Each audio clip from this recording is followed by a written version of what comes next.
आपण पाहत आहात रायगड टुडे न्यूज, जनमनाचा कानोसा, समाज मनाचा आरसा। सुकेळी खिंडीत कंटेनर पलटी, चालक किरकोळ जखमी, सुदैवाने कोणतीही जीवितहानी नाही। नागोठणे पोलिसांच्या अथक परिश्रमाने वाहतूक सुरळीत। नागोठणे रोशन पत्की। नागोठणे पोलीस ठाण्याच्या हद्दीतील सुकेळी खिंडीत मुंबई गोवा राष्ट्रीय महामार्गावरील तीव्र उतारावर एक कंटेनर पलटी झाला होता।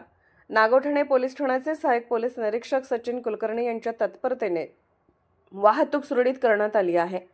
याबाबतची सविस्तर माहिती अशी की नागोठणे पोलीस ठाण्याच्या हद्दीत सुकेळी खिंडीत मुंबई गोवा राष्ट्रीय महामार्गावर तीव्र उतारावर कंटेनर क्रमांक MH48 AG 8070 याच्या चालकाचा कंटेनरवरचा ताबा सुटल्याने अपघात होऊन कंटेनर पलटी झाला होता।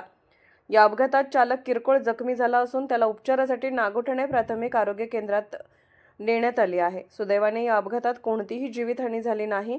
सदर घटनेचे गांभीर्य लक्षात घेऊन महामार्गावर कोणतेही वाहतुकीस अडथळा निर्माण होऊ नये यासाठी नागोठणे पोलीस स्टेशनचे सहाय्यक पोलीस निरीक्षक सचिन कुलकर्णी आपल्या स्टाफसह घटनास्थळी दाखल होऊन कंटेनर बाजूला करण्याचे काम करण्यात आले असून वाहतूक सुरळीत करण्यात आली।